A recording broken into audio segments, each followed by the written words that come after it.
So both of these are 4 irons now. Okay, so the left hand one, top of the backswing's good. Right hand one, good. Okay, the thing is now, you said you felt an issue in terms of going on your heel. As you start coming back down here now, you don't want to sort of rotate your hips so much, so that foot stays a bit flatter, and then eventually it's kind of got to go through eventually, and you almost sort of resist against it. Okay, this one here now is you're going to unwind, that left knee's going to start moving, the hip's going to start clearing. You're allowing this foot now to roll through. That's not a bad thing. That to me is a sign that you've clearly rotated, and in some ways, as you said, that swing, that's one of the longest swings in terms of full rotation I've ever seen you do. And if you look at that from sort of the outside looking in, you would never look at this golf and go, yeah, he's got some tension in the back, which is why I said the positive thing for you in terms of affecting or not affecting your golf. The swing itself, a good shoulder turn there, good wrist hinge now, lower half is good, your left leg, as we said before, hasn't gone beyond sort of a vertical, sort of kicked in before. We've had it sort of kicking in here and almost collapsing, and then that sort of puts you in an over swing and a tilt. So that to me now is a sort of a definite tick. Backswing length is looking good, shoulder turn nicely, lower half now you're able to rotate onto that left hip and say just let it go, let that left hip and left foot go.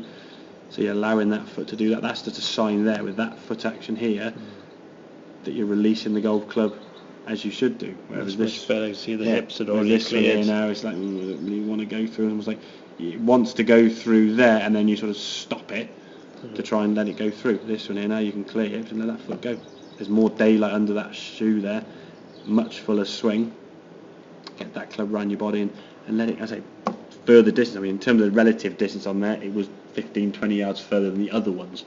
Whether that was accurately how far it went, we're not 100% sure, we said, but at least we know it's gone further than the other ones because there was more speed and more release of the body. So, and I think when we play golf, if we're not fully warmed up and there's almost like an unconscious resistance of going too far, if you're getting to the top of the backswing now and think I can't go onto my heel, you're going to put a bit more weight on the toe. The second the weight goes onto that toe, it's going to resist your hips from turning from here. So now your arms overtake, so your arms will just swipe through impact. It feels a bit heavy and resisted, and the strike's not there.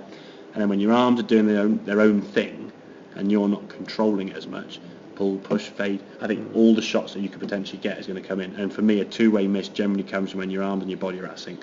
As you said before, you're not in sync with the body. If you're going to let your body now release through, allow that left hip just to clear out of the way. I mean, that hip now is fully cleared at that point there. You've released the body right the way through there. Good swing. I said the swing at the moment now, I think for me, is ticking a lot of boxes. I think it's just a question of allowing it to go.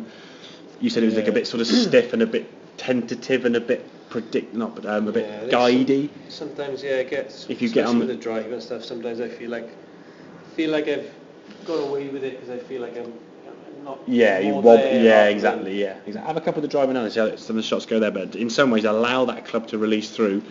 In some ways, the feeling you want to have is that you're never going to miss it left, because your natural shape is a little bit left to right. You can start on the left-hand side and just hit it as hard as you like. Now it's going to drift back to target.